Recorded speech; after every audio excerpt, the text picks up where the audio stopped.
حق تعالی شانہ کی صفات ثمانیہ کے بارے میں جو بات چل رہی تھی، اس میں کشف المحجوب جو حضرت شیخ ابو الحسن علی حجویری رحمۃ اللہ علیہ کی تحریر فرمودہ ہے، اس کا ذکر چل رہا تھا، اور مخدوم شیخ ابو الحسن علی بن عثمان بن علی حجویری رحمۃ اللہ علیہ زیدی تھے، یعنی نسباً ان کا سلسلہ حضرت سید زید شہید رحمۃ اللہ علیہ تک جا پہنچتا ہے، اور سید زید شہید رحمۃ اللہ علیہ اور ان کا نسب آگے سیدنا علی رضی اللہ عنہ سے جا ملتا ہے۔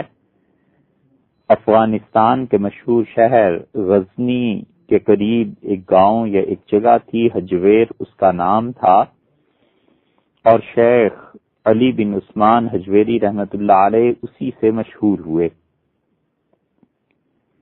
اور ان کی بیعت اپنے شیخ ابو الفضل بن حسن ختلی رحمۃ اللہ علیہ سے تھی، اور یہ سارا سلسلہ سید الطائفہ جنید بغدادی رحمۃ اللہ علیہ تک پہنچتا ہے، اور جنید بغدادی رحمۃ اللہ علیہ کے اس سلسلے کے علاوہ بھی کچھ سلاسل تھے جن سے ابو الحسن علی بن عثمان حجویری رحمۃ اللہ علیہ نے کسب فیض کیا تھا، اور انہیں ان کے شیخ نے لاہور بھیجا اور انہیں بتایا کہ لاہور میں جا کر وہ خدا کے دین کا کام کریں گے، اور اس سے پہلے انہی کے ایک خلیفہ وہاں پر موجود تھے، شیخ حسین زنجانی رحمۃ اللہ علیہ،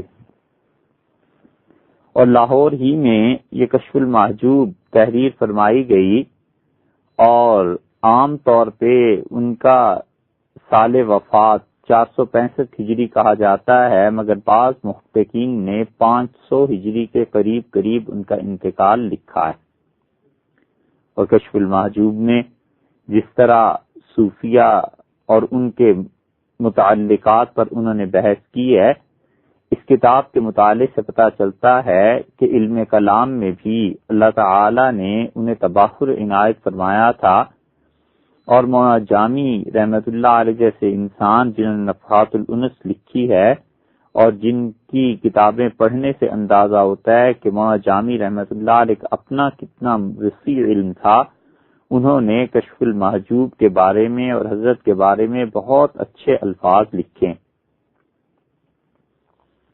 اور یہ لکھا ہے کہ از کتب مشہورہ درین فنس، حضرت کی جو کتاب کشف المحجوب ہے وہ اس فن کی مشہور کتابوں میں سے ہے، اور اس میں لطائف اور حقائق بسیار دران کتاب جمع کردہ، حضرت نے اس میں تصوف کے اور بہت سی چیزوں کے حقائق کو جمع فرما دیا ہے، اور حضرت کی دیگر کتابوں کا بھی ذکر کیا ہے، لیکن ابو الحسن علی بن عثمان حجویری رحمۃ اللہ علیہ کی اس ایک کتاب کے علاوہ غالباً اب کوئی کتاب بھی باقی نہیں ہے۔ صوفیہ کے ادب میں کلاسیکل حیثیت ہے اس کتاب کی، اور اس کتاب میں انہوں نے تصوف کے ساتھ ساتھ اللہ تعالی کی صفات پر، علم کلام پر بھی بات کی ہے، اور اس سے معلوم ہوتا ہے کہ جتنے بھی مشائخ تھے یہ سب کے سب اپنے مریدوں کو اور اپنے متعلقین کو ہمیشہ اللہ کی توحید، عقیدہ، صفات اور صفات ثمانیہ، صفات ذاتیہ، ان کی تعلیم دیتے تھے۔ اور ان کے بہت بعد آپ یہاں دیکھیں جو سلسلہ چشتیہ کے اپنی صدی کے مجدد تھے، یعنی حضرت فرید الدین مسعود شکرگنج رحمۃ اللہ علیہ، پاک پٹن میں جن کا اب بھی مزار ہے،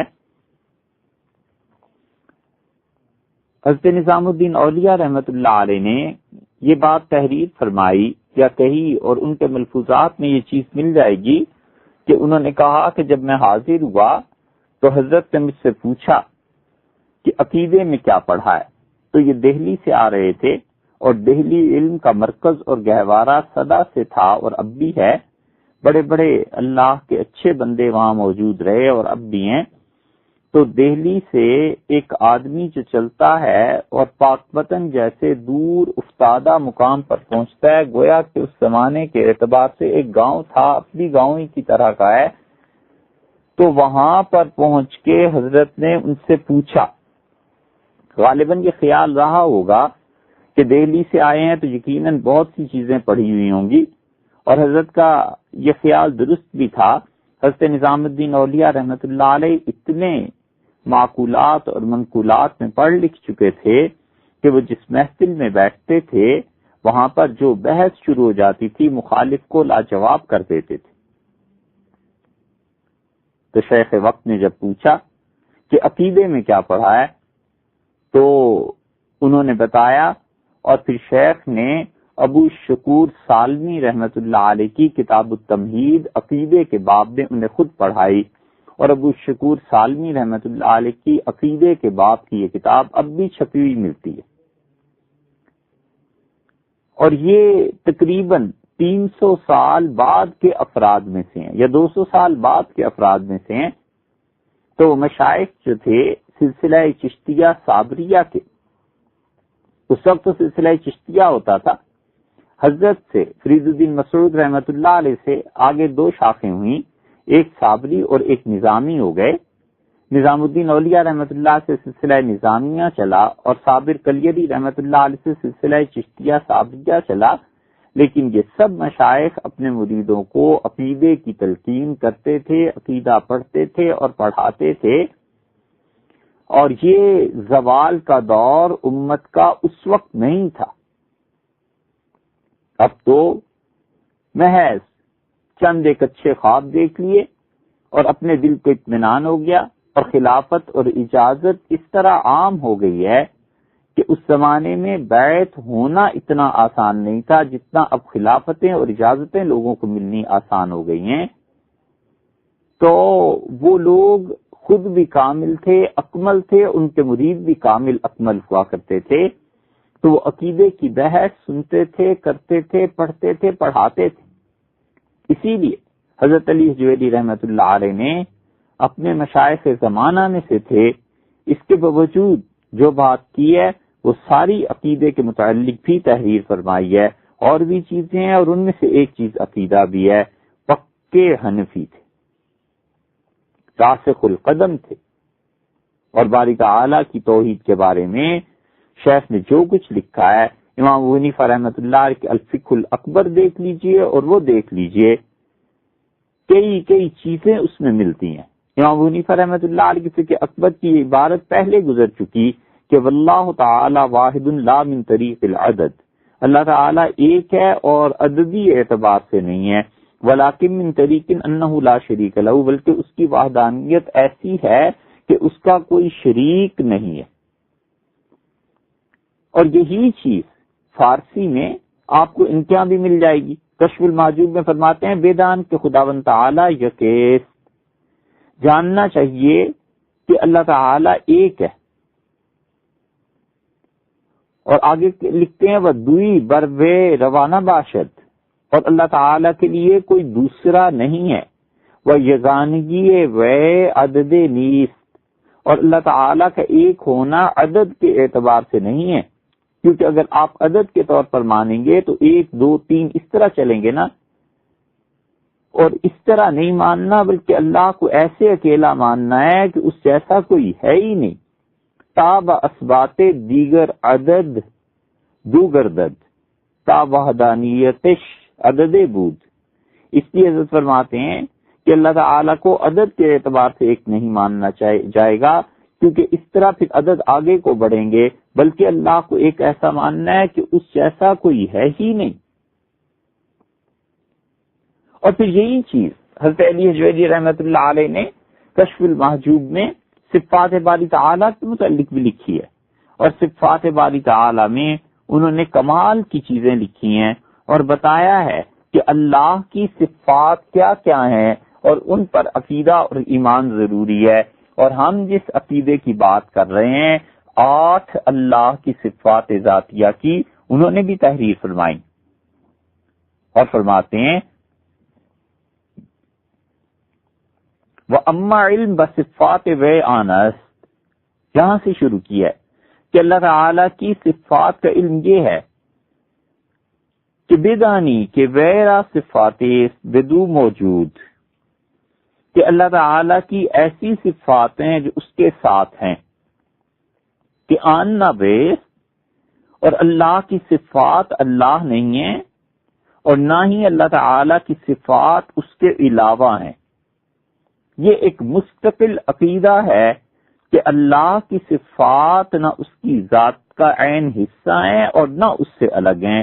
ہمارا یہ عقیدہ ہے، اور انشاءاللہ کسی دن اس مسئلے کو واضح کریں گے۔ عقیدے کے باب میں حضرت کا یہ ایک جملہ بتاتا ہے کہ اللہ نے اس شخص کو علم کلام میں اور ماتریدی ہونے میں کتنا راست قدم عنایت فرمایا تھا۔ اور پھر وہ کہتے ہیں کہ آن صفات، کہ اللہ تعالیٰ کی جو صفات ایمان لانا ضروری ہے، چن علم و قدرت و حیات و ارادت و سمع و بصر و کلام و بقا۔ دیکھا آپ نے 8 صفات اللہ کی انہوں نے گنی نا، علم، قدرت، حیات، ارادت، سمع، بصر، کلام، بقا، تکوین، یہ سب انہوں نے اللہ کی صفات گنی ہیں، اور پھر اس پر قرآن کریم کی آیات لائیں، چنان کہ خدا تعالیٰ گفت انہ علیم بذات الصدور۔ اسی وجہ سے اللہ تعالیٰ فرماتے ہیں کہ وہ سینوں کے بھید اور راز جاننے والا ہے۔ اس آیت کو انہوں نے لا کر اس بات کی ہے اللہ کی صفت علم کا۔ دوسری صفت اللہ تعالیٰ کی قدرت ہوئی، اس کے لیے آیت لائے ہیں واللہ علی کل شیء قدیر، اللہ تعالیٰ ہر چیز پر قدرت رکھتا ہے۔ تیسری صفت اللہ تعالیٰ کی حیات ہوئی، اس کے لیے ارادت، سمع اور بصر، وہو السمیع البصیر، اللہ تعالیٰ سنتا ہے اور جانتا ہے، اور اللہ جو چاہے کر سکتا ہے۔ اور حیات اس کے لیے پھر لائے هو الحی لا الہ الا هو، اللہ کہتے ہیں وہ زندہ ہے اور اس کے علاوہ کوئی نہیں۔ ونیز گفت، اور اللہ نے کہا ہے کہ وَلَهُ الْمُلْک، اور اللہ تعالیٰ کی بادشاہت ہے، سلطنت ہے۔ تو 8 صفات جن کا حضرت مجدد الفسانی سرہندی رحمت اللہ علیہ نے ذکر کیا تھا، اور مکتوبات شریف کی وہ عبارت آپ کے سامنے گزر گئی، انہی کا اثبات یہ بھی کرتے ہیں حضرت کشف المحجوب میں رحمت اللہ علیہ، اور سارے جتنے بھی علماء اور فقہا ہیں وہ سب کے سب اللہ تعالیٰ کی ان 8 صفات ذاتیہ پر ایمان رکھنا یہ ضروری قرار دیتے ہیں، اور بتاتے ہیں کہ اللہ کی ان 8 صفات کو مانا جائے گا۔ امام نصفی رحمت اللہ علیہ جو عقیدے میں اور فقہ حنفی میں جلیل القدر ائمہ میں سے تھے، اور انہوں نے عقیدے پہ عقائد نصفیہ جو کتاب لکھی ہے، ہر دور میں علماء علم کلام کے مباحث کا محور اور مرکز رہی ہے، اور بے شمار اس کے حواشی لکھے گئے ہیں۔ نصفی رحمت اللہ علیہ اپنے زمانے کے اولیاء اللہ میں سے اور فقہاء اعظام میں سے تھے۔ وہ اپنی کتاب میں صاف صاف کہتے ہیں وَثَبَتَ أَنَّ لِلَّهِ تَعَالَى صِفَاتٌ ثَمَانِيَةٌ، اور یہ جو بحث گزر گئی ہے، یہ جو میں نے کی ہے، اس سے یہ ثابت ہوتا ہے کہ اللہ تعالیٰ کے لیے 8 صفات ثابت ہیں۔ اور پھر انہوں نے کہا کہ علم، قدرت، ہی العلم والقدرت والحیات والسمع والبصر والارادت والتکوین والکلام۔ اور اللہ کی 8 صفات یہ ہیں: علم 1، قدرت 2، حیات 3، سمع 4، بصر 5، ارادہ 6، اور تکوین 7، اور کلام 8۔ یہ 8 صفات کو انہوں نے عقائد نصفیہ میں گنا ہے، تحریر فرمایا ہے۔ یہ سب صوفیہ اور علماء کے حوالے اس لیے آپ کے سامنے رکھے گئے ہیں تاکہ آپ کو کسی قسم کا شبہ نہ رہے۔ شروع سے لے کے اب تک یہ علماء اور یہ فقہا انہی اللہ کی 8 صفات کے اس بات کا واجب ہونے کا، ماننے کا، ضروری قرار دینے کا تحریر بھی فرماتے رہے ہیں، اور انہوں نے ان چیزوں کو عملاً اپنے مریدوں کو سکھایا ہے، اپنے شاگردوں کو سکھایا ہے۔ اللہ تعالی کی ان 8 صفات کو ایک سجع میں جمع کیا ہے، اور وہ صرف 3 الفاظ ہیں۔ اگر آپ کو یاد رکھیں تو یہ 8 کی 8 صفات وہ 3 الفاظ میں آ جائیں گی۔ ہمارے ہاں فقہا کا دستور یہ ہے، اور اب جدید دنیا میں بھی، کہ کسی بڑے لفظ کو چھوٹا کرنے کے لیے، چند الفاظ کے مجموعے کو چھوٹا کرنے کے لیے ایک لفظ بنا لیتے ہیں۔ مثلا UNO سب جانتے ہیں کہ اقوام متحدہ کا مخفف ہے، یونائٹڈ نیشنز۔ اسی طرح UAE, USA, United States of America, اتنے الفاظ بولنے کی بجائے یہی چیز متقدمین میں فقہا میں تھی، مسلمان بھی ایسے ہی کرتے تھے۔ آپ حج کے مسائل میں دیکھیں تو فقہا 10 ذی الحج کو ترتیب بیان کرتے ہیں اور وہ کہتے ہیں کہ سب سے پہلے رمی جمرات کی جائے، شیطان کو کنکر مارے جائیں، رمی کی جائے۔ جن لوگوں نے حج کیا ہے ان کے لیے یہ الفاظ نامانوس نہیں ہیں۔ اور پھر اس کے بعد کہتے ہیں نہر، قربانی کی جائے، پھر سر کے بال اتروائے جائیں یعنی حلق، اور پھر اس کے بعد طواف زیارت کیا جائے۔ تو رمی، نہر، حلق، طواف، 4 اعمال ہو گئے نا، رمی، نہر، حلق، طواف۔ تو رمی سے را کو لے لیا، نہر سے نون کو لے لیا کیونکہ اس سے وہ لفظ شروع ہو رہا ہے، اور حلق اس سے ہا کو لے لیا، اور طواف زیارت سے توئے کو لے لیا۔ تو انہوں نے کہا بس 10 ذی الحج کو 4 لفظ یاد رکھنا، رن ہت، رن ہت، رن ہت سے کیا بنا؟ رن، رمی، نہر، ہت، حلق، طواف، رن ہت، رمی، نہر، حلق، طواف۔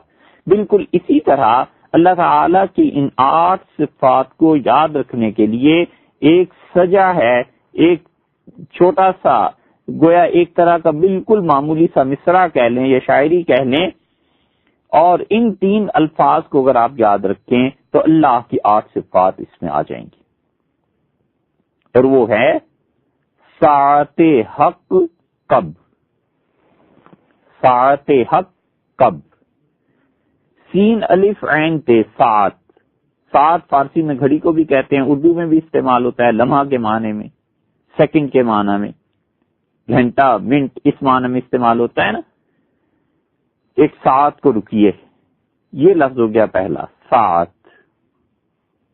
ساعت کے بعد آ گیا حق، حق اللہ تعالیٰ کو بھی کہتے ہیں، حق سچائی کو بھی کہتے ہیں، حق اللہ کے ناموں میں سے بھی ہے، فتعال اللہ الملک الحق، اللہ تعالیٰ نے قرآن کریم میں صفات میں بیان فرمایا۔ اور کب، کب سوالیہ لفظ ہے، اردو زبان میں استعمال ہوتا ہے، تو ساعت حق کب اگر آپ اس کو یاد رکھیں گے تو سین سے اللہ کی صفت سماعت کی بن جائے گی، سمع، سننا، الف سے ارادہ بن جائے گا، عین سے علم بن جائے گا، تا سے تکوین بن جائے گی، ہا سے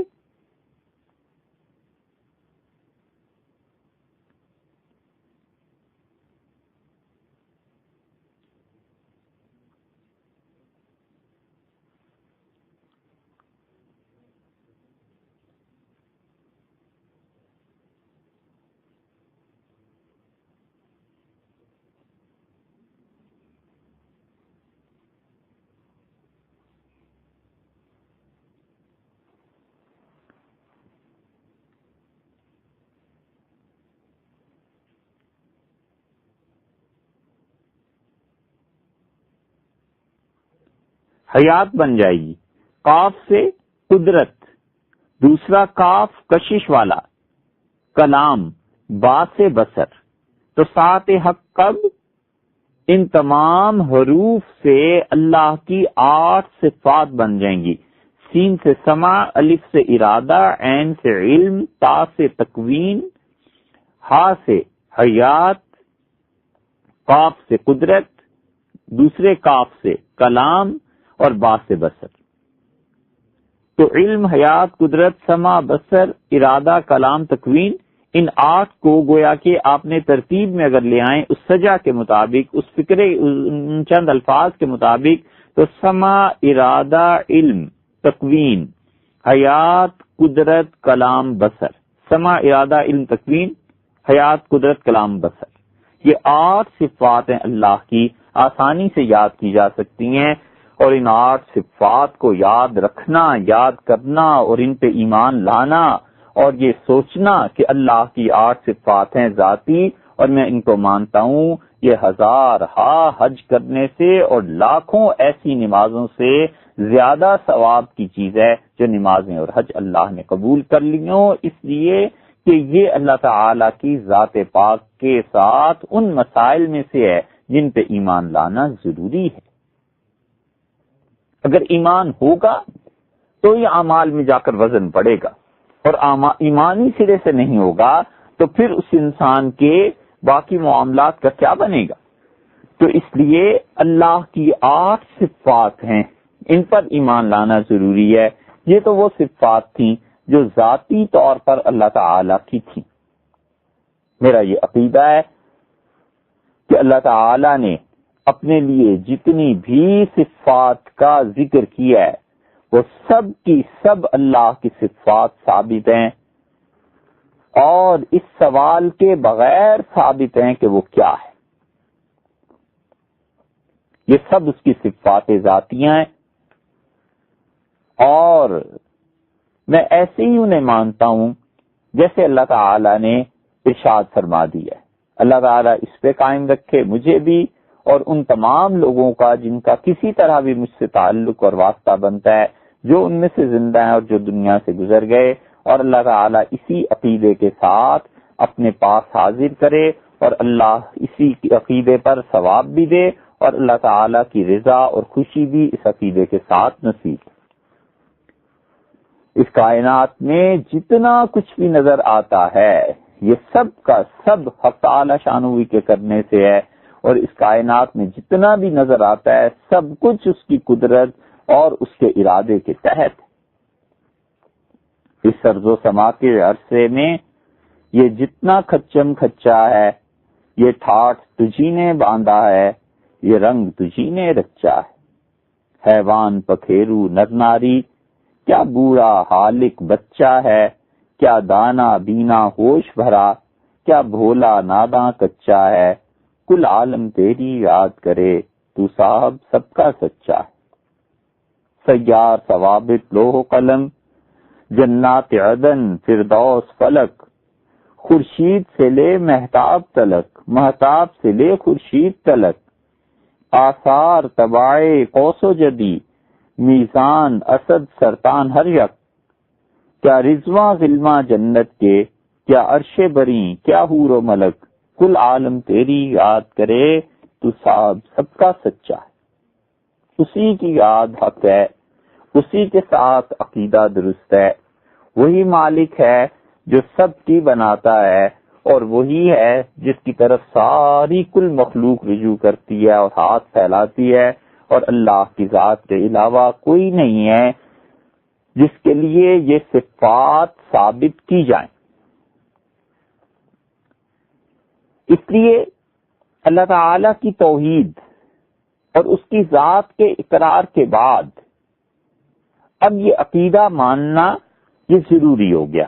تو تیسرا عقیدہ گویا یا چوتھا ہم نے بیان کیا، اور یہ سب وہ ہے جو امام نصفی رحمۃ اللہ نے بیان کیا، اور ادھر فقہ اکبر میں امام ابو حنیفہ رحمۃ اللہ علیہ نے اور امام طحاوی رحمۃ اللہ علیہ نے العقیدہ الطحاویہ میں بیان کیا۔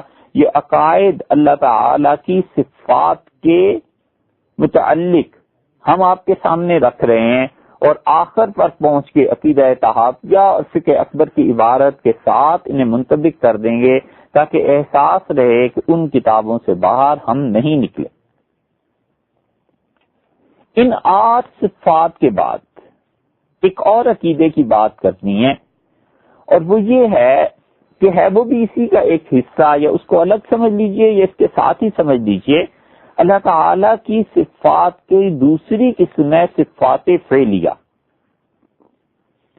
آپ کے خیال میں ہوگا کہ جب صفات ذاتیہ کی بات ہو رہی تھی تو ہم نے کہا تھا کہ صفات ذاتیہ اللہ کی وہ ہیں ذاتی صفات یا صفات ثابتہ جنہیں کہتے ہیں، وہ ہیں کہ ان کی برعکس جو چیز پڑتی ہے اس کو اللہ میں نہ مانا جا سکے۔ مثلا اللہ کے لیے علم اس کی ذاتی صفات میں سے ہے، خدا کو جاہل نہیں کہا جا سکتا معاذ اللہ۔ حیات اللہ کی ذاتی صفات میں سے ہے، اللہ کو مردہ نہیں کہا جا سکتا۔ اسی طرح سمع، سننا اللہ کی ذاتی صفات میں سے ہے، اسے بہرا نہیں کہا جائے گا۔ دیکھنا، بصر اللہ کی ذاتی صفات میں سے ہے، اسے اندھا نہیں کہہ سکتے۔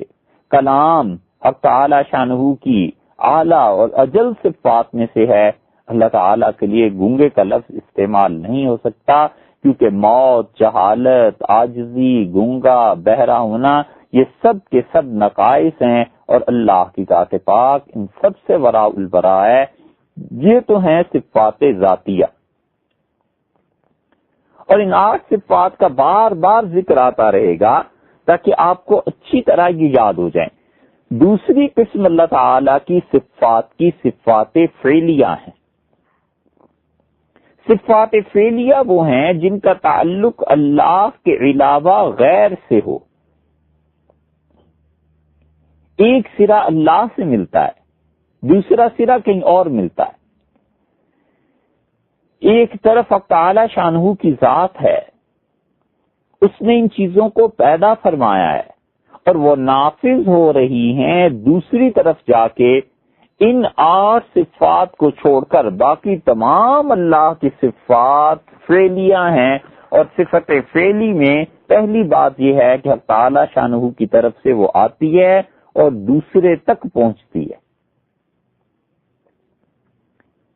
اور جہاں یہ پہنچتی ہے اور جہاں سے یہ چلتی ہے، دونوں کو اس صفت کے برعکس جو صفت ہے اس سے متصف کیا جا سکتا ہے۔ غور سے سنیے اسے، جہاں سے یہ صفت آئی یعنی حق تعالی شانہ، وہاں سے جہاں یہ پہنچی اس کی مخلوق تک، دونوں طرف حق تعالی شانہ بھی اور مخلوق بھی، دونوں کو اس صفت کے غیر سے متصف سمجھا جا سکتا ہے، اس کے علاوہ اس کا جو برعکس ہے اس صفت کا وہ بھی آ سکتا ہے۔ مثلا زندگی،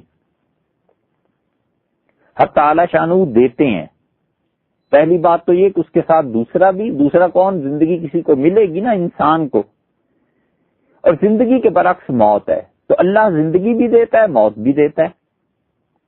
حق تعالی شانہ خود زندہ ہے، اس میں موت نہیں ہے، لیکن مخلوق کو وہ زندگی بھی دیتا ہے، موت بھی دیتا ہے، عزت بھی دیتا ہے، ذلت بھی دیتا ہے، رزق بھی دیتا ہے اور نہیں بھی دیتا۔ تو اللہ کی وہ تمام صفات جو حق تعالی شانہ کے علاوہ غیر سے تعلق رکھتی ہیں، اور اللہ اپنی ان صفات کو غیر پر نافذ فرماتا ہے دونوں طرح سے، اس صفت سے بھی اور اس کے علاوہ بھی، زندگی سے بھی، موت سے بھی، عزت سے بھی، ذلت سے بھی، رزق دے کے بھی، نہ دے کے بھی، اولاد دے کے بھی، نہ دے کے بھی، ان تمام صفات کو صفات فعلیہ کہتے ہیں۔ آپ کہیں گے کہ صفات ذات بھی ہے، لیکن دیکھو ذات اور فعل کی صفت میں فرق یہ ہے کہ ذات کی صفت اللہ تعالی تک محدود ہے، علم ہے بس حق تعالی شانہ تک محدود ہے، علم دیتا ہے، لیکن اس نے کسی کو اپنے جیسا علم دیا ہو؟ بالکل نہیں ہے۔ اس لیے کوئی آدمی اللہ کے لیے جس علم کو مانتا ہے اتنا ہی علم کسی غیر کے لیے مانے تو وہ کافر ہو جائے گا، کیونکہ اللہ کے ساتھ شرک کا مرتکب ہوگا۔ حق تعالی شانہ نے اپنا علم دیا، انبیاء علیہ الصلوۃ والسلام کو دیا، سب سے زیادہ علم حضور اکبر صلی اللہ علیہ وسلم کو دیا، لیکن اگر کوئی یہ شخص کہے کہ اللہ اور نبی کریم صلی اللہ علیہ وسلم علم میں برابر ہیں تو یہ کفر ہے۔ اللہ کی ذاتی صفت کو کسی اور میں ثابت کرنا ہے۔ اللہ تعالی کی ذاتی صفت قدرت ہے، کوئی شخص کہے کہ قدرت اللہ کی اور نبی کریم صلی اللہ علیہ وسلم کی یا میرے شیخ کی برابر ہے، معاذ اللہ، کن فیکون کے اختیار اللہ کے ہیں، اور یہ کن فیکون کوئی کہتا ہے محمد صلی اللہ علیہ وسلم کو حاصل ہیں، پھر کہتا ہے شیخ عبد القادر جیلانی رحمۃ اللہ علیہ کو حاصل ہیں، پھر کہتا ہے میرے شیخ کو بھی کن فیکون کے اختیارات حاصل ہیں۔ تو بھلا بتاؤ جو لوگ شرک کرتے ہیں ان کے کیا مطلب، کیا ان کی علامت ہوتی ہے؟ کوئی سینگ اگاتے ہیں ماتھے پہ یا کوئی اور جسم میں تغیر ہو جاتا ہے، یہ شرک کی باتیں نہیں ہیں تو اور کیا ہے؟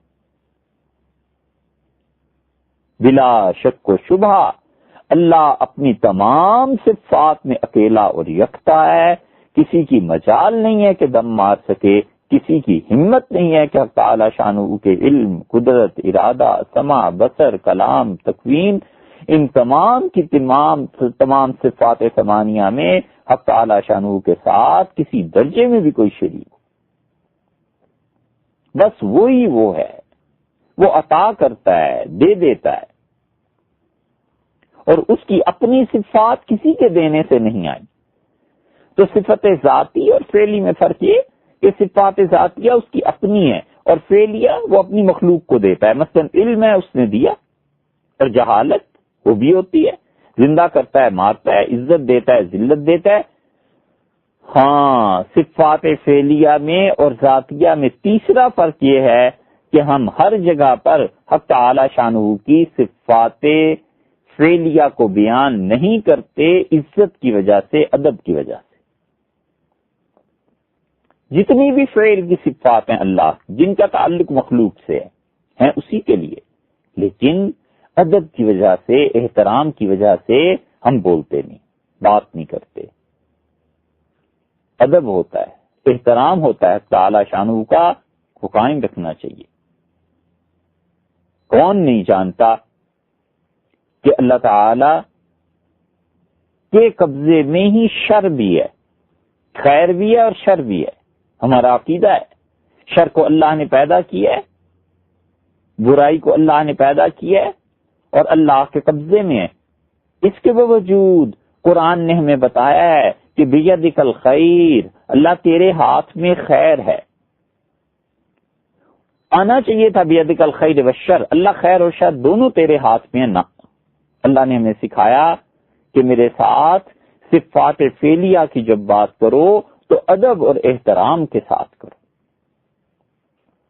حق تعالی شانہ کا ادب ہے کہ ہم اسے صفات فعلیہ میں جس چیز میں بھی کوئی ایسی بات ہے کہ اس کی طرف نسبت غیر مناسب معلوم ہوتی ہے، ہم کبھی بھی اس کی بات نہیں کرتے، مگر جب عقیدہ بیان کریں گے تو صاف لفظوں میں بیان کریں گے۔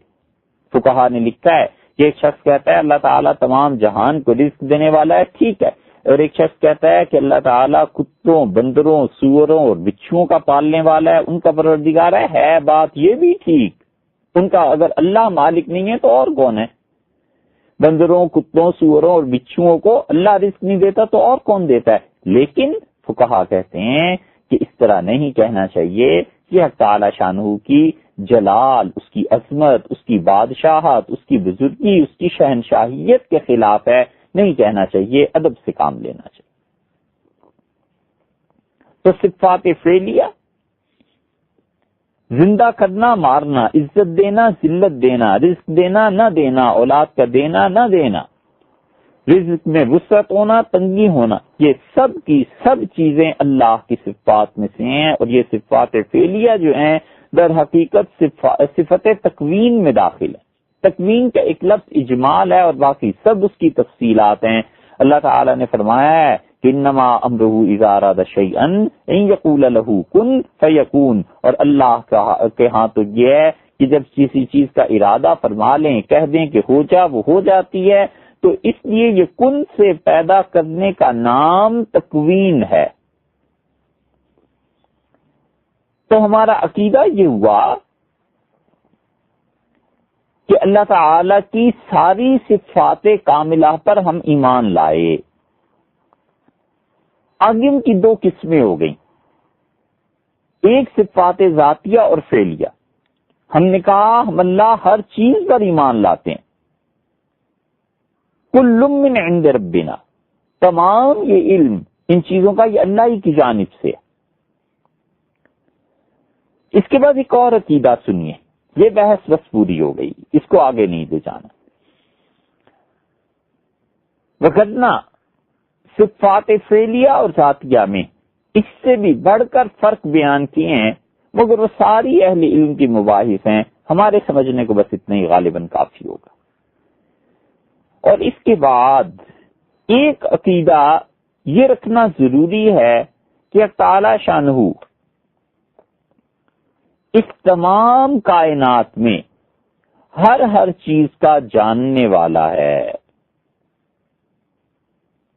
اس کائنات میں جو کچھ بھی ہو رہا ہے، تمام کی تمام کلیات اور جزیات، ان سب کا عالم ہے۔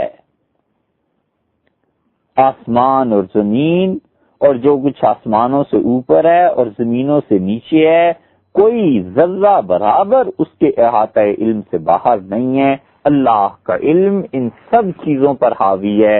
اللہ تعالی نے اپنے علم کے لیے قرآن کریم میں بے پناہ دلائل دیے ہیں۔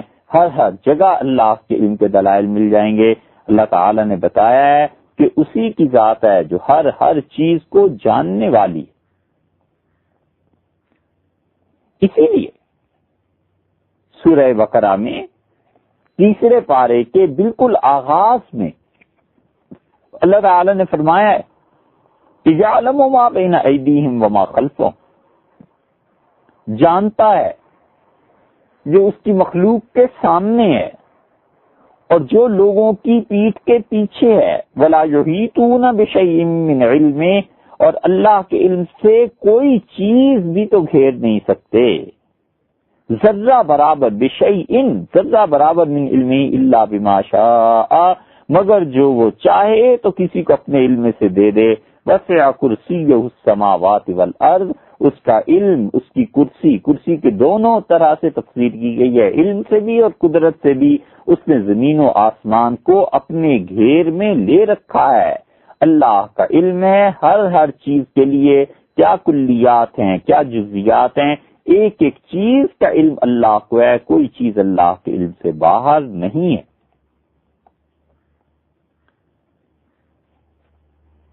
اور اللہ تعالی نے 7ویں پارے میں سورہ انعام کی 59 نمبر آیت میں یہ بات ارشاد فرمائی۔ اللہ نے کہا وَعِندَهُ مَفَاتِحُ الْغَيْبِ، اور لوگوں جو بن دیکھی چیزیں ہیں جن تک تمہارا علم نہیں پہنچتا، وہ بن دیکھی چیزیں ساری کی ساری، اس کی چابیاں کنجیاں اللہ کے پاس ہیں۔ لا یعلمها الا هو، ان کو کوئی نہیں جانتا اللہ کے علاوہ۔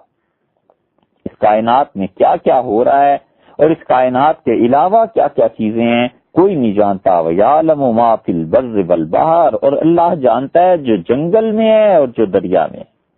اب تک دنیا میں ایسے جنگلات ہیں جہاں سورج کی کرنیں نہیں پہنچی اور اللہ ہی جانتا ہے کہ وہاں کیا ہے، اور سمندر اور دریا ایسے بھی ہیں کہ ان سمندروں کی تہوں میں کیا کیا چیزیں ہیں جو اب انسان دیکھتا ہے تو کہتا ہے کہ آج تک کسی نے دریافت نہیں کی تھی، اور اللہ ہمیشہ سے اسے جانتا ہے۔ وما تسقط من ورقۃ، اور کوئی پتا اپنے درخت کی سے نہیں جھڑتا، الا یعلمها، مگر اللہ اسے جانتا ہے۔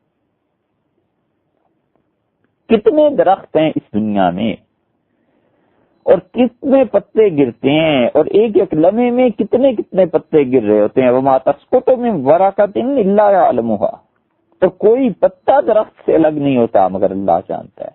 ولا حبۃ فی ظلمات الارض، اور لوگوں زمین کے اندھیروں میں کوئی دانہ، کوئی بیج جو پھوٹتا ہے، ولا رطب، اور کوئی ہری چیز، ولا یابس، اور نہ ہی کوئی سوکھی چیز، یہ سب کی سب چیزیں الا فی کتاب مبین، یہ اللہ کی ایک کتاب میں ہے جو کھلی ہوئی کتاب ہے، یعنی اللہ نے سب کچھ لکھ رکھا ہے لوح محفوظ میں، اللہ نے پہلے سے لکھا ہوا تھا، ایک چیز کو جانتا ہے۔ وَهُوَ الَّذِي يَتَوَفَّاكُم بِاللَّيْلِ، اور وہ رات کو تم کو بھر لیتا ہے، تمہارا شعور معطل کر دیتا ہے۔ وَيَعْلَمُ مَا جَرَحْتُم بِالنَّهَارِ، اور جانتا ہے دن کو جو تم کماتے ہو، جو کسب کرتے ہو، جو کام کرتے ہو۔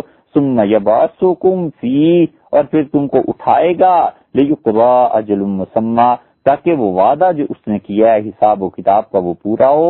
ثُمَّ إِلَيْهِ مَرْجِعُكُم، موت کے بعد تم نے اللہ کی طرف لوٹنا ہے۔ ثُمَّ يُنَبِّئُكُم، وہ جتا دے گا بما كنتم تعملون، لوگوں جو کچھ تم کرتے۔ ایک ایک بات اس کے علم میں ہے، ایک ایک چیز اس کائنات میں، کوئی ذرہ برابر چیز ایسی نہیں جو اس کے علم سے باہر ہو۔ یہ ناممکن ہے کہ خالق تو وہ ہو اور اسے علم نہ ہو، مالک وہ ہو اور اسے پتہ نہ ہو کہ اس کی ملکیت میں کیا کیا چیزیں۔ اس عقیدے کو اس لیے ماننا ضروری ہے کہ بعض بدبخت اس امت میں بھی پیدا ہوئے، معاذ اللہ، امت سے تو خیر نکل ہی جائیں گے اگر وہ کافر ہو جائیں گے تو، انہوں نے اور ان سے پہلے یونان کے فلسفیوں نے کہا کہ اللہ تعالیٰ کو جزیات کا علم نہیں، اللہ تعالیٰ کو جزیات کا علم نہیں، اللہ کو علم ہے تو صرف کلیات کا علم ہے۔ مثلا اللہ یہ تو جانتا ہے معاذ اللہ کے درخت کیا ہے، لیکن درخت کے اندر کیا ہے خدا کو نہیں پتا۔ خدا کو یہ پتا ہے کہ یہ آگ ہے، اب آگ جلائے گی تو خود بخود ہی جلائے گی، خدا کو کیا خبر ہے جلائے گی کہ نہیں جلائے گی، معاذ اللہ۔ اور اللہ کے اس علم کی صفت میں یہ ماننا بھی ضروری ہے، آپ اسے نئے عقیدے کا نام دیں یا یہ کہ اسی علم کے عقیدے کی تفصیل سمجھنے کا نام دیں، اللہ کو ایک ہی وقت میں تمام چیزوں کا علم ہے۔ حق تعالی شانہ کی صفت قدیم ہے اور اس کا انکشاف بسیط ہے۔ انکشاف بسیط سے کیا مراد ہے کہ تمام اشیاء کے مختلف احوال کو، حتیٰ کہ ان کی متضاد صفات کو بیک وقت خدا جانتا ہے۔ آپ ایک آدمی کو مثلا دیکھتے ہیں، اس اصول کی تشریح کے لیے آپ سے کہتے ہیں کہ ہم نے کہا کہ اللہ کا انکشاف بسیط ہے اور تمام اشیاء کے مختلف اور متضاد احوال کو وہ بیک وقت جانتا ہے۔ اس کی تشریح میں یہ کہتے ہیں کہ مثلا ایک آدمی ہے، وہ پیدا ہوا 1920 میں، 1940 میں وہ بیمار ہوا، 1960 میں وہ انسان صحت یاب ہو گیا، 1980 میں مر گیا۔ تو یہ چار مختلف حالتیں آپ نے سوچی نا کہ 1920 میں وہ پیدا ہوا ہے، 40 میں بیمار ہو گیا تھا، 60 میں ٹھیک ہو گیا تھا، 80 میں مر گیا تھا۔ ہمارے آپ کے لیے یہ علم آیا ہے ترتیب سے۔ جو لوگ اس کے ساتھ سن 1920 میں تھے وہ نہیں جانتے تھے کہ 40 میں یہ بیمار ہو جائے گا۔ فرض کرو کسی طرح پتا بھی تھا کہ 20 سال کی عمر میں یہ بیمار ہو جائے گا، تو انہیں کیا پتا تھا کہ اس بیماری میں کیا ہوگا، کون سی دوا کھائے گا، کس حکیم کے پاس جائے گا، کیا چیز ہوگی، کیا کچھ نہیں جانتا۔ 1960 میں وہ جو ٹھیک ہوا ہے تو 1940 50 60 کے لوگ نہیں جانتے تھے کہ یہ آدمی 1960 میں ٹھیک ہو جائے گا۔ اگر کسی کو پتا بھی تھا، کسی نے پیشن گوئی کر بھی تھی، تو اسے یہ نہیں پتا تھا کہ کس لمحے میں جا کر یہ ٹھیک ہوگا، کس دوا کی وجہ سے ٹھیک ہوگا، ٹھیک ہوتے وقت اس کے جسم میں کیا کیا چیزیں، کیا کیا کام کر رہی ہوں گی، دل کی دھڑکن اس وقت کس سپیڈ پہ چل رہی ہوگی، نبض کی کیا سپیڈ ہوگی، ساری تفصیلات کوئی نہیں جانتا۔ 1980 میں مر گیا، کسی کو نہیں پتا تھا کہ 80 کی کس تاریخ کے کس سیکنڈ میں وہ مرے گا۔ اور یہ جتنا ہے نا 1920 سے لے کے 1960 تک اللہ تعالیٰ کو سب کا سب علم بیک وقت تھا، اللہ کو پتا تھا۔ ہمارا علم تو آیا نا ترتیب سے، 20 پھر 40 پھر 60 پھر 80، اللہ کا علم ترتیب سے نہیں ہے، اس کا انکشاف بسیط ہے۔ انکشاف بسیط ہونے کا مطلب یہ ہے کہ یہ سب چیزیں اس کی نگاہ مبارکہ کے سامنے تھیں اور اس کی نگاہ بیک وقت دیکھ رہی تھی، اس کو بیک وقت علم تھا کہ 20 میں یہ مرا ہوا ہے، 20 میں یہ پیدا ہوا ہے، 60 میں یہ صحت یاب ہو گیا ہے، 40 میں بیمار ہوا، 60 میں صحت مل گئی، 80 میں یہ مر گیا۔ اب زندگی اور موت یہ متضاد چیزیں ہیں، ایک دوسرے کی ضد ہیں، لیکن اللہ کو ساری چیزوں کا علم بیک وقت تھا، ازل سے لے کے ابد تک۔ یہ جتنا علم ہے نا، یہ سب کا سب یوں سمجھو بغیر کسی تشبیہ کے کہ وہ ایک ذرے کی طرح بھی اگر مان لیا جائے، یہ ذرہ ہے، اور آنکھ ہماری انسان کی جس طرح کسی کتاب کی 2 سطریں 3 سطریں بیک وقت دیکھ رہی ہوتی ہے، اللہ کا علم حق تعالی شانہ کا بسیط ہے، وہ بیک وقت ایک ہی آدمی کا مرنا، جینا، زندگی، درمیان میں کیا کیا ہوا کیا نہیں ہوا، سب خدا کے سامنے ہے. اس کا علم ترتیب سے نہیں آتا بلکہ ایک ہی وقت میں وہ سب چیزوں کو جانتا ہوتا ہے. ایک شخص ہے، یہ دوسری مثال آپ کے سامنے رکھتے ہیں. آپ سوچیں ایک ہی وقت میں وہ باپ بھی ہے، اولاد ہوگی نا تو اس کا باپ ہوگا، بیٹا بھی ہے یعنی اس کے والدین زندہ ہیں، خالو بھی ہے کیونکہ اس کے بھانجے بھانجیاں ہیں، ماموں بھی ہے، بھانجے بھانجی ہیں، چچا بھی ہے، بھتیجے بھتیجے ہیں، تایا بھی ہے، بھتیجے اور بھتیجیاں ہیں. یہ 6 ہم نے صفات فرض کر لی. جیٹھ یا دیور بھی ہے اس لیے کہ دوسرے بھائیوں کی شادیاں ہوئی. یہ 7 چیزیں ہم نے بیک وقت ایک انسان میں دیکھ لی. یہ کسی بھی آدمی کے ساتھ ہو سکتا ہے. معاشرے میں سینکڑوں افراد مل جائیں گے جن کے یہ 7 رشتے قائم ہیں، 10 رشتے ہیں، 20 رشتے ہیں، ہوتے ہی ہیں نا انسان کے رشتے. یہ ایک ہی آدمی میں بیک وقت یہ ساری کی ساری چیزیں ہیں. تو جب آدمی میں یہ ساری کی ساری چیزیں ہیں اور ایک ہی وقت میں ہم جانتے ہیں کہ ہاں یہ آدمی چچا بھی ہے، ماموں بھی ہے، خالو بھی ہے، تایا بھی ہے، دیور بھی ہے، باپ بھی ہے، بیٹا بھی ہے، حق تعالی شانو میں بغیر تشبیہ دیے کسی چیز کے حق تعالی شانو کا علم ایسا ہے کہ بیک وقت ایک ایک چیز اس کے علم میں ایک ہی وقت میں وہ دیکھ رہا ہے کہ یہ شخص زندہ ہے اور یہی مرتا ہے. ایک ہی وقت میں وہ دیکھ رہا ہے کہ اسے صحت مل گئی ہے اور یہ بیمار ہے. یہ درخت اتنا بڑا ہو گیا ہے، اس درخت میں اتنے پھل پڑ گئے ہیں، اور اسی وقت میں اسے پتا ہے، وہ دیکھ رہا ہے کہ یہ درخت تباہ ہو گیا ہے، لکڑی اس کی بن گئی ہے، آگ میں جل رہی ہے، آگ سے پانی ابل رہا ہے، پانی سے بھاپ بن رہی ہے، اور یہ درخت کس کس طرح اس میں تبدیلیاں واقع ہوتی چلی جا رہی ہیں. یہ آگے پیچھے علم معلومات یہ ہماری ہیں، اللہ کے یہاں نہیں.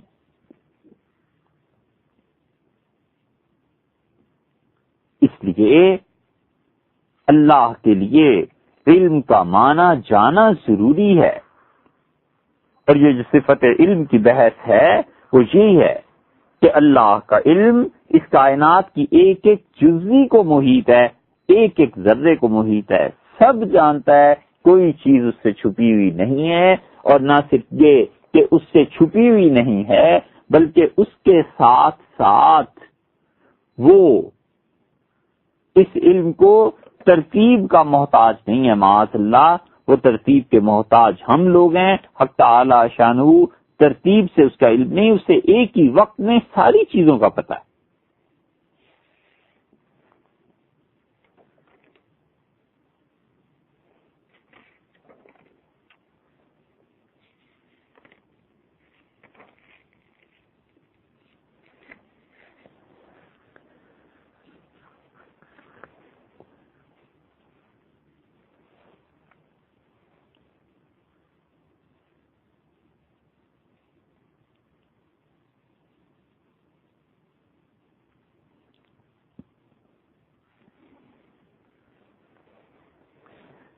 اللہ تعالی کے علم کے بعد ہمارا یہ عقیدہ ہے کہ اللہ جل شانہ کی ذات قدیم ہے اور اس کے پاک وجود کی نہ کوئی ابتدا ہے نہ انتہا ہے. هو الاول والآخر. اللہ کی ذات ہمیشہ سے ہے اور ہمیشہ رہے گی. اور ہم پورے وثوق اور یقین سے اس عقیدے کا اقرار کرتے ہیں کہ اللہ تعالی شانہ کی ذات قدیم ہے، ازلی ہے، اور اللہ کے علاوہ اس کائنات میں قدم اور ازلیت، قدیم ہونا اور ہمیشہ سے ہونا اور ہمیشہ رہنا کسی کے لیے ثابت نہیں ہے. ہمارا یہ عقیدہ ہے. اور اللہ تعالی کی ذات کے لیے یہ وہ چیز ہے جو عقائد کے باب میں ہر ایک نے لکھی. قدم اور ازلیت، ان دو کے معنی کیا ہے؟ معنی اس کا یہ ہے کہ تعالی شانہ ہمیشہ سے ہے، قدیم ہے اور ہمیشہ رہے گا، اس کے لیے کوئی ابتدا نہیں، کیونکہ ابتدا آپ کس چیز سے کرتے ہیں؟ زمانے سے۔ مثلا کسی کے آغاز، ابتدا پیدائش سے کریں تو فلاں آدمی 1970 میں پیدا ہوا، یہ اس کا آغاز تھا اس دنیا کی زندگی میں، اور 20,030 میں وہ مر گیا، 60 سال کی عمر میں موت آ گئی تو بس اختتام ہو گیا اس کا۔ یہ سب زمانے کے اندر چیز ہے نا۔ حق تعالی شانہ کی ذات پاک زمانے سے باہر ہے، زمانہ اس کی مخلوق ہے۔ خواجہ میر درد رحمت اللہ علیہ نے کیا خوبصورت بات کہی، وہ زمانے سے باہر اور مجھے، اللہ کی ذات زمانے سے باہر ہے نا، وہ زمانے سے باہر اور مجھے رات دن انتظار گزرے۔ میں اس سے ملاقات کا، حاضری کا، اس کی خدمت طیبہ میں حاضر ہونے کا شرف نصیب میرے میں ہو جائے، حاصل کرنا چاہتا ہوں، رات دن انتظار کرتا ہوں، اور وہ ذات رات دن سے بالکل بے پرواہ ہے، الگ ہے، اس سے باہر ہے۔ تو اس لیے اللہ کے لیے ابتدا نہیں مانی جا سکتی، انتہا کہیں پہنچ کے وہ فنا ہو جائے، ختم ہو جائے معاذ اللہ، یہ بھی نہیں ہے۔ اور یہ ضروری ہے کہ اس کے ساتھ ساتھ یہ آج کی دنیا میں ہی نہیں، ہمیشہ یہ مانا جانا چاہیے تھا، پچھلے زمانوں میں بھی اور اب بھی اور آئندہ بھی، کہ ہم یہ مانیں کہ اللہ کے علاوہ کوئی چیز ایسی نہیں ہے جس کے لیے قدم اور ازلیت ثابت ہو۔ ہندو دو چیزوں کے لیے قدم اور ازلیت ثابت کرتے ہیں، وہ کہتے ہیں مادہ قدیم ہے اور مادے پہ فنا نہیں آتی، اور انہوں نے کہا کہ ایشور، اللہ، مادہ اور روح، یہ تین چیزیں قدیم ہیں، ان کی ابتدا بھی نہیں اور انتہا بھی نہیں۔ اور اسی چیز کو فزکس میں کسی زمانے میں لے آئے تھے، اور بچہ یہ پڑھتا تھا کہ matter can neither be created nor can be destroyed, but it converts from one form to another. مادہ نہ پیدا کیا جا سکتا ہے، نہ تباہ کیا جا سکتا ہے، بلکہ وہ ایک حالت سے دوسری حالت میں منتقل ہوتا ہے اس مادے کی قدم کے قائل سے، میٹر کے، اور پھر وہ قائل ہوئے اس کے کہ اسے انرجی میں کنورٹ کرتے ہیں۔ پھر اس سے آئنسٹائن اور یہ تھیوریز بنتی رہیں سب کی سب مادے کے لیے۔ اب یہ مانتے ہیں کہ یہ پیدا بھی ہو سکتا ہے اور فنا بھی ہو سکتا ہے، اور اس شرک کے جملے سے نجات حاصل کی، وگرنہ کئی دہائیوں تک یہی بات رہی کہ مادہ نہ پیدا ہو سکتا ہے نہ فنا ہو سکتا ہے، اور یہ نہیں سوچا کہ اللہ ہی کی ذات ہے جو نہ پیدا ہوتی ہے نہ فنا ہوتی ہے۔ اللہ سے علاوہ ہر چیز، اس کی پیدائش بھی ہے، اس پہ فنا بھی ہے، اللہ ہی کی ذات ہے جس پر پیدائش بھی نہیں ہے اور فنا بھی نہیں۔ اس لیے یہ ہندوؤں کی ایک مثال دی۔ اب اس سے پیچھے چلے جائیں تو فلسفیوں کے یہاں بھی ایسی گمراہی ملے گی، وہ اسی مادے کا نام تبدیل کر کے ہیولا اس سے کہتے تھے، اور پھر ایسے بے وقوف بھی تھے جو کہتے تھے اللہ نے عقل اول کو پیدا کیا۔ یہ فلسفے کی بحث ہے اور بہت مشکل بھی ہے، اس لیے اس کو ہم زیادہ تفصیل سے بیان بھی نہیں کرتے۔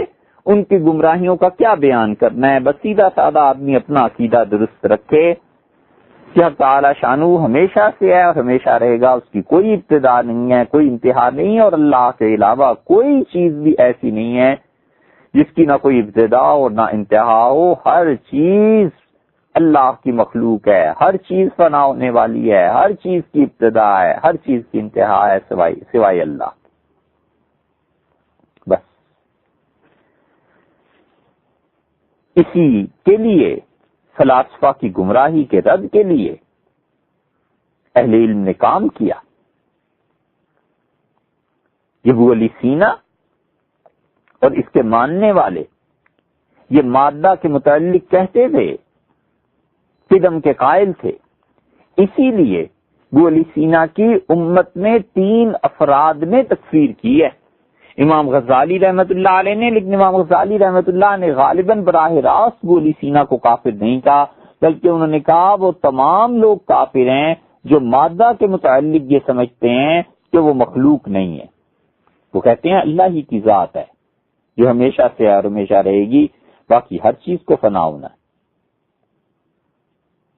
اور ہر چیز اللہ کی مخلوق ہے۔ اور امام غزالی رحمت اللہ علیہ کے بعد حضرت مجدد الفسانی سرہندی رحمت اللہ علیہ انہوں نے تکفیر کی، اور تیسرے سید انور شاہ صاحب کشمیری رحمت اللہ علیہ تھے، انہوں نے الضرب الخاتم کے نام سے جو قصیدہ لکھا ہے اس میں انہوں نے تکفیر کی ہے۔ ابو علی سینا کی تکفیر کے امت میں یہ تینوں اکابر رحمہم اللہ قائل تھے۔ اس لیے کہ مادہ وہ بالکل اندھا اور بہرا ہے، انسان اسے استعمال کرتے ہیں، اور جو چیز خود اندھی اور بہری ہے اور بے اختیار ہے، اور بنانے والا اسے بناتا ہے اور چلانے والا اسے چلاتا ہے، اور انسان اس پہ تجربے کر کے اسے انرجی میں کنورٹ کرتا ہے یا کچھ بھی کرتا ہے، ایسی چیز بھلا خدا ہو سکتی ہے؟ معاذ اللہ۔ اور روح پر جو مصیبتیں آتی ہیں، روح جو متاثر ہوتی ہے، خوبصورت شکلوں کو دیکھ کے دیوانی ہو جاتی ہے، اور موت اور نقصان اور تکلیف پر مضطرب ہوتی ہے، یہ خدا ہو سکتی ہے؟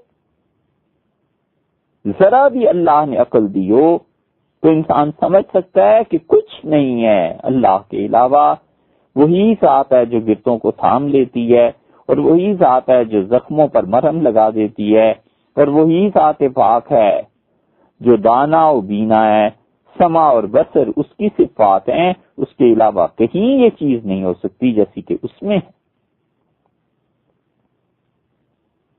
اسی لیے ابو علی سینا نے جو قصیدہ لکھا تھا، شاہ رفیع الدین صاحب محدث ریلوی رحمت اللہ علیہ نے اس کا رد کیا ہے، اور الضرب الخاتم میں انور شاہ صاحب رحمت اللہ علیہ نے مادے پر جو بحث کی ہے، انہوں نے یہ ثابت کی ہے عقلاً کہ اللہ کے علاوہ اس کائنات میں کوئی چیز ایسی نہیں ہے جس کے لیے ہم یہ عقیدہ رکھیں۔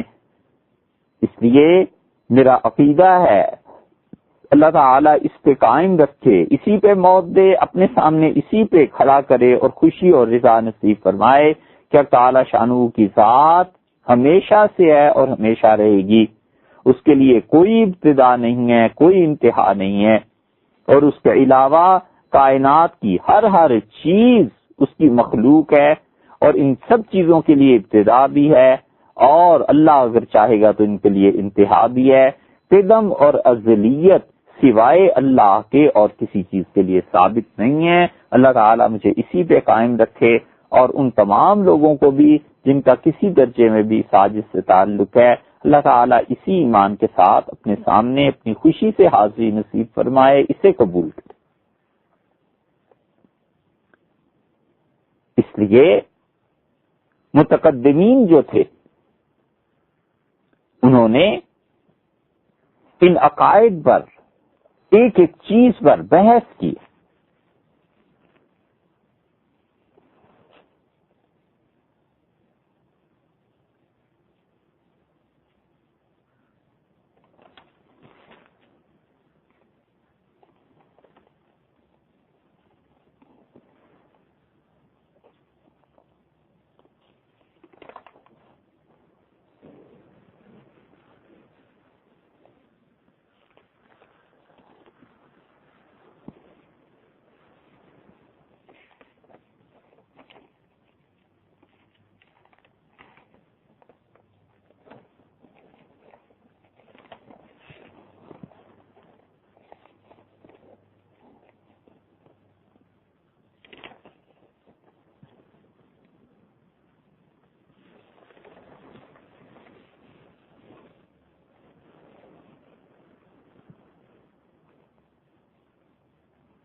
اور انہوں نے قرآن کریم کی آیات سے بھی استدلال کیا.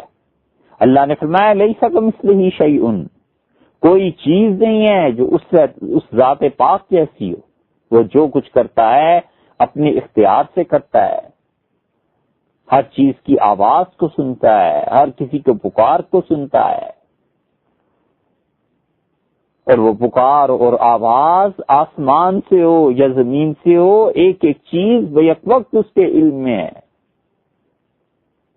اس زمین کی مٹی تلے، ساتویں زمین کے بھی نیچے چونٹی کے پاؤں کی آواز ہو وہ بھی سنتا ہے. اور جب وہ ایک کی دعا سن رہا ہوتا ہے، ایک آواز کو سن رہا ہوتا ہے، تو دوسری آواز کے سننے سے عاجز نہیں ہو جاتا، بیک وقت تمام آوازوں کو سنتا ہے اور بیک وقت تمام چیزوں کو دیکھتا ہے. ایک چیز کو وہ دیکھتا ہے تو اس کا انہماک اس چیز کو دیکھنے میں ایسا نہیں ہوتا کہ وہ باقی چیزوں کو نہ دیکھ پائے. اس کی ذات پاک سب چیزوں کو دیکھتی ہے. یہ صفات کاملہ ہیں، اس ذات کے لیے ثابت ہے. عزت دینا، ذلت دینا، یہ اس کی صفات فعلیہ ہیں. یہ سب کی سب اس کے لیے ثابت ہے. مخلوق کی اور خالق کی صفات میں فرق ہے، بہت بڑا فرق ہے. ایک فرق یہ ہے کہ مخلوق میں صفات اللہ کے دینے سے آتی ہیں، حق تعالی شانو کی صفات ہمیشہ سے ہیں اور ہمیشہ رہیں گی، وہ کسی کے دینے سے نہیں آئیں. اور دوسرا فرق یہ ہے کہ حق تعالی شانو کی صفات کی کوئی حد نہیں ہے اور مخلوق کی صفات کی حد ہے. اللہ دیکھتا ہے اور اللہ سنتا ہے، اور انسان چند گز سے زیادہ فاصلے کی چیز کو نہیں سن سکتا. اور انسان سامنے کوئی چیز آ جائے، دیوار آ جائے، شیشہ آ جائے، لکڑی آ جائے، نظر رک جاتی ہے اور اس چیز کے پیچھے کیا ہے نہیں دیکھ سکتا.